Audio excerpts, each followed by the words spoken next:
Welcome to our first interview of our show here in the group. Welcome.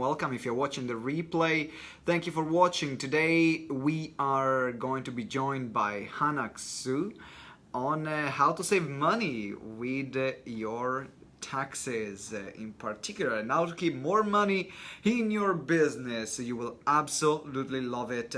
If you're watching, let me know, come in and tell me as well what would you like to get out. I'll bring Hannah right now on camera, so then we can definitely together here in the group. Let's see. Hi. Hey Anna, hi, Hi. Hi. how you doing? Yeah, I'm good. How are you? I am incredibly well, thank you very much. It's been a while actually since we talked last time. Yeah, absolutely. Man, I missed you. I missed Oh, you. yeah. Oh, me too. No, we used to talk a lot, and then what happened? I don't know. I don't know. But thank you for joining today. Hey Laura, thank you for watching Hi, today. Laura. Now, today we are going to be talking about how to keep money in your business. That's the topic of the day. So we're going to look at different ways to save money through taxes and so on, because that's your genius. That's what you do. But you're not only an awesome accountant. You're much more than that. So before we go and dive into some strategies, why Yeah. don't you introduce yourself a bit more so we can people can to get to know you.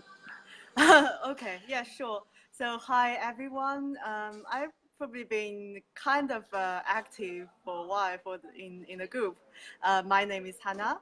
And yes, I run my own tax consultancy business in London. And of course, I help people reduce tax burden and with the numbers. But more importantly, it's really helping people with build better financial resilience. So they are more in peace with their money and they can really enjoy the money and enjoy their lifestyle. So that is what I do, and recently published a book. It's called Discover Wealth Through Tax. Woohoo! So when did you publish the book? The official published date, well, I can't even remember the date, 2 weeks ago. Okay. It's been for a couple of days, so it's relatively new. That's brilliant. So we're going to put a link as well for people that want to get the book, which I highly recommend. Being following Anna's live streams and all the work that you do for many years. So Hannah, let's talk about money. Let's talk Yeah, cash. yeah, Let's yeah, talk cash, yeah, right? yeah, How? sure. Okay, first of all, what mistakes do you see make and other entrepreneurs making or other experts making when they set up their companies or that cost them money? Let's talk to some mistakes first. Wow, in terms of mistakes, there are loads. But if we focus on experts or especially who people who are really good at what they're doing, but then might not necessarily really pay attention to the finances are the ones. Because I work quite a lot with people in health, but what happened with them is that they're busy taking care of everyone else. They're busy looking after others' wounds, looking after others' health, but then they neglect their own, especially in finances. So it's like everyone is I call these people healers. So they're busy healing others, but then they neglect their own. Yeah, I think that I don't know. I feel is a common thread from under many businesses. You take care of your clients, you help your clients, you do the best you can for them, but then sometimes we forget that that we need to keep our finances in order, our health in order, and we just do everything we can for our clients. So that's a big mistake. So focusing too much on the client and neglecting yourself. Then what Yeah. other mistakes do you see people making? So other things people making, I think quite commonly, of course, in terms of the tactics or the details about like tax or rules, it's like smaller ones. But the other big one is when they have an accountant, when they work with professionals, they think these professionals will take care of the money for them. When they have the right professional, they'll be financially free, but it's not. Yeah, it's like, oh, now I'm working with this person and I'm gonna be sorted for the rest of my life. They're going to do all the work for me. I don't even have to look at the spreadsheet. I don't even have to look at anything. Hannah, I'm going to hire Hannah and then she's going to sort out my life. Is not how it works?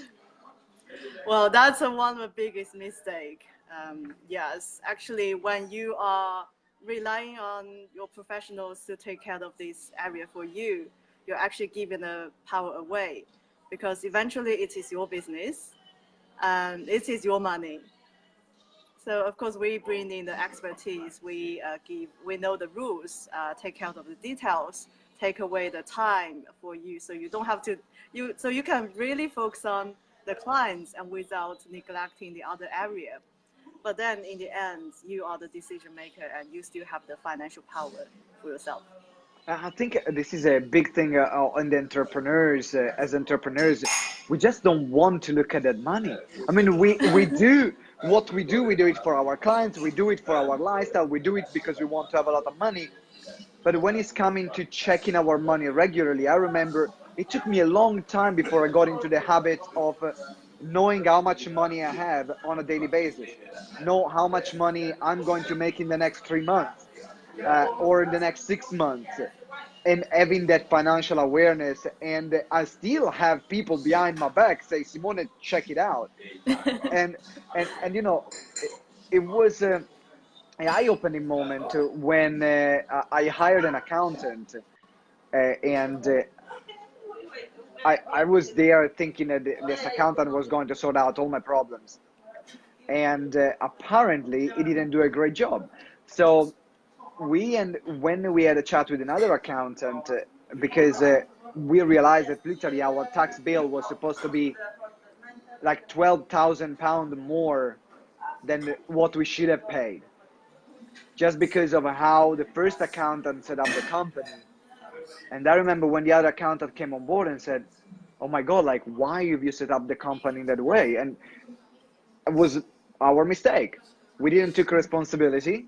We didn't take responsibility of the money. We didn't double check or get other advice. We're just say, "No, you're an accountant. You do everything." Okay, give me another mistake that other people make.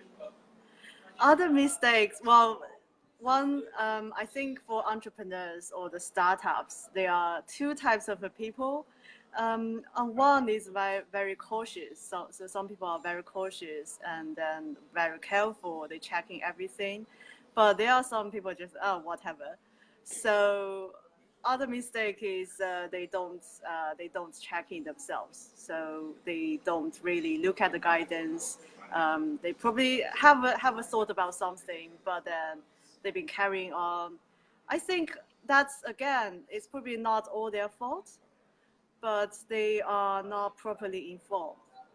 So for some people, they've been carrying as a sole trader for ages, but suddenly realized, yeah, hang on a second, why am I paying so much tax?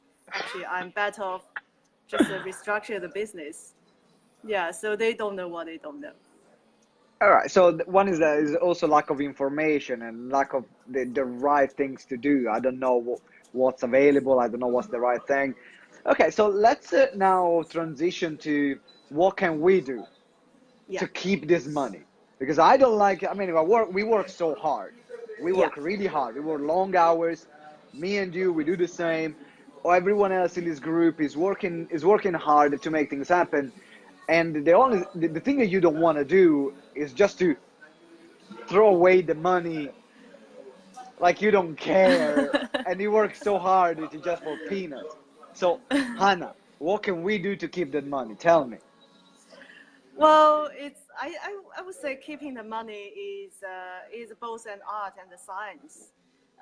So for me, the sort of my concept is we need both, the mindset as well as the knowing the basics to keep the money. And of course, the mindset, loads of money coaches, loads of financial resilience or money mindset coaches out there. There are loads of information on this. I think we are very, very abundant in this kind of information. But on the other side, the number side, people do shy away from knowing the numbers. So, and also I think what I realized when I'm working in this profession is there's a gap in between. So there's a gap between business owners who absolutely know nothing, as well as the professionals. They've been trained. They've been trained probably in a way that they know a lot of technique. They know the rule from inside out, but they wasn't able to communicate in a way that people understand. Yeah. So that is why I believe I started doing all these live videos and all these books. Just want to be in a way that this information is available and it's important for you to know, and it's not boring. And Don't talk to me about freaking spreadsheets, okay? Hello, Sue. It's great to see you. Okay, so one thing is to talk to someone, but give me what I want. Give me some tips. Give me some advice here. So, for example, let's talk about the way one of the things that you would do with your clients to help them keep more money. What is some of the advice that you find yourself giving a lot of different people? Give me something juicy here, Hannah. Okay, something juicy. Give me something juicy. Of course. Okay, something juicy. So, of course, for a lot of entrepreneurs, when we are, especially when we are earning a lot of money, there might be the case that, yeah. So, something juicy for entrepreneurs. Of course, there will be a lot of ways, and it's different to individuals. But one thing I always advise, which is very simple one, which is people always missed out, it's a tax deductions. And of course, there are loads of ways, like there are obvious ones, like something related to business, but other things like something maybe you as a director, you are benefit from, but they don't know it's a deduction. So things like, do they know that they can actually, so one example, which is one of my signature tax advice. Yeah, go for it. So your travel, so your trip to somewhere, your trip to your favorite destination. So if that's a holiday, then that is not tax deductible. But what if you go there with the intention that you want to grow your business, you want to do some market research there, and then in that case, your flights, because we do pay a lot, like on the flight, accommodation, on the foods over there. So what if your intention is going there is to expand your network for your business, to seek for the possibility to add value to the people over there? Then that's eventually, it is a tax deduction. Oh, I like that. I like that. Yeah. So, do you have to prove in some way? Because, on the other hand, just playing the devil's advocate here, I can go every holiday and I put it there, right? And I put it on my business, and I say, oh well, I was there for business. But do you need to have something to prove, or pictures, or maybe a receipt or something? Or I mean, or do institutions even look for that? What is your experience with it? Okay, that is a very good question. So, of course, we do need to document everything when it comes to business. So again, here when it comes to claim these type of things, it's not always black and white.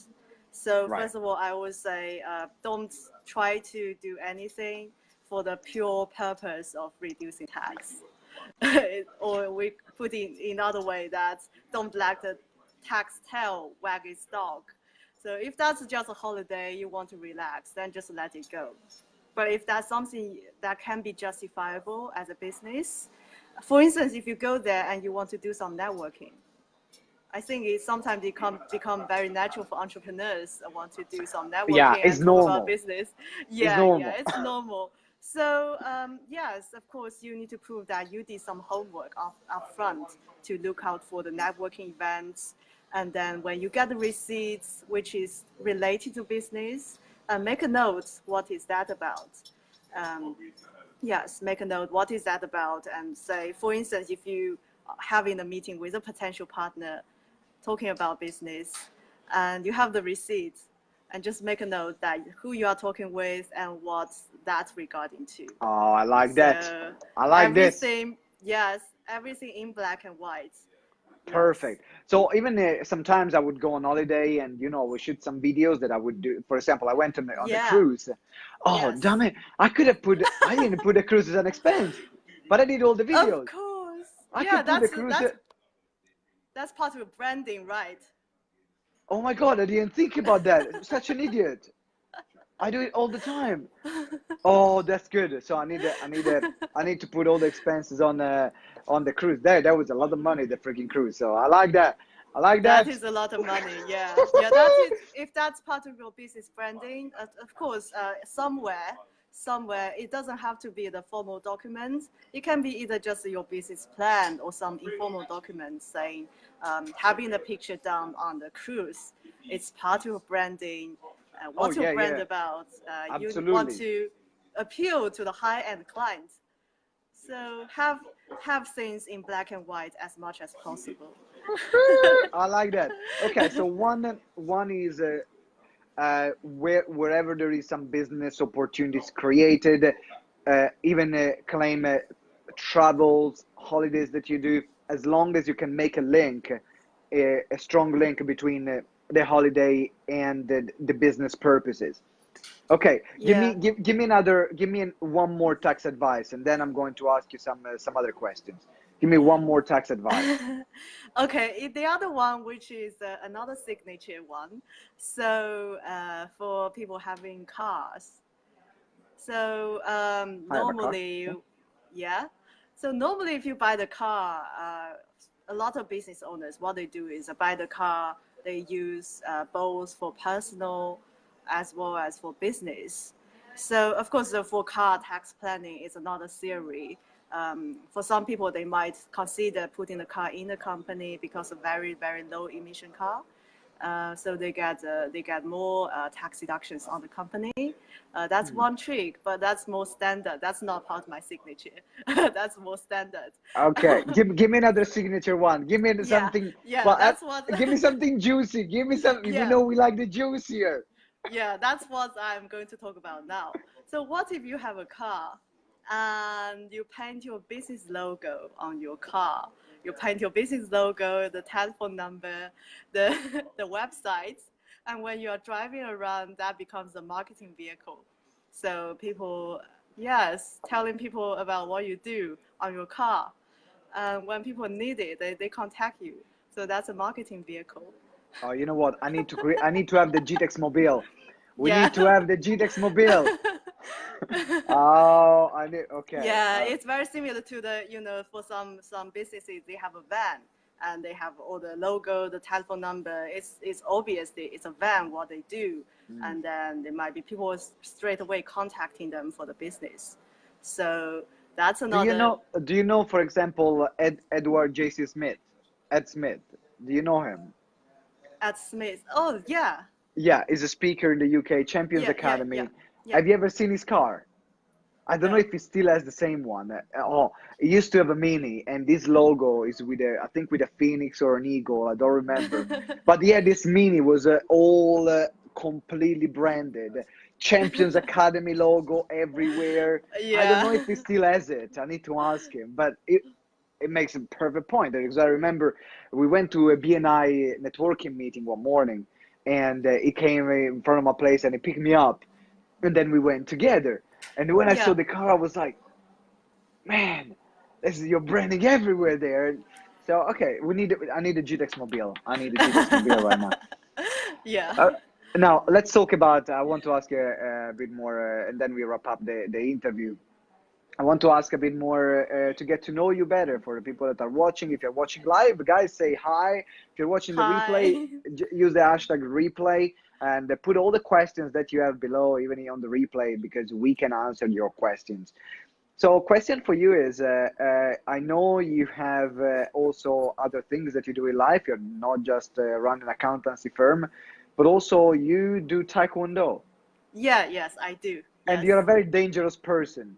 I'm scared. I'm scared. I'm scared of you. I don't know. I'm scared because I don't want to Are say you scared anything. of me? I am, because I don't want to say anything to upset you or piss you off, because then you might do some moves on me. So, but why did you decide to go into taekwondo? What was that passion? Where did it came from? Okay, so this is actually a very interesting story because I wanted to martial arts when I was very young, when I was a kid, because I was really inspired by the movies, like lots of martial arts movies, Bruce Lee or other kind of Chinese movies. But then, because Asian parents, they have this concept that girls should be girls, and they should never do anything that physical.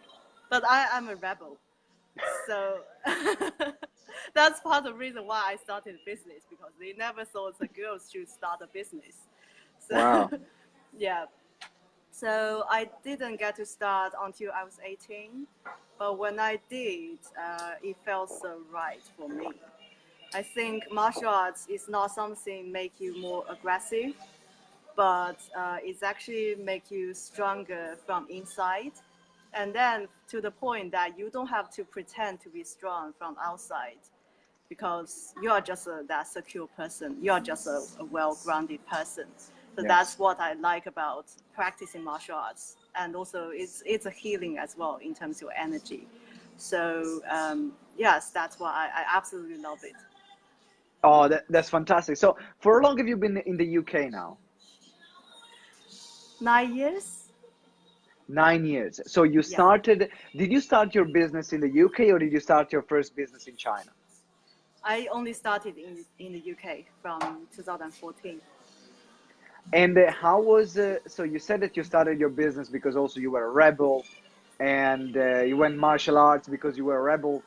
Um, how was it with your family to, I'm just curious right now, how did your family take it? Now, I mean, you're supposed to be a woman, so women don't start businesses and don't do martial arts in China. So how did your parents take it? Well, I think because I'm so headstrong, and they get to the point that they can't do anything about it. But the fact that now I publish a book, now I got my second dan black belt, and I'm also even started to teach the juniors taekwondo. So they see all this success, all these things that are coming, being so good, and then they actually started to accept it. Not just accept it, they started to be proud of it. Oh, I'm so happy. I'm so happy about that. Because sometimes you make these decisions that I think that in a one way, shape, or form, as human being, we want always to make our parents proud of us. Yeah.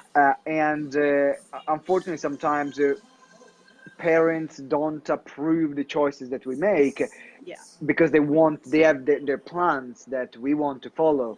And there is always the kind of feeling of, well, I'm doing this, but I'm not completely happy, because also my parents are not completely happy.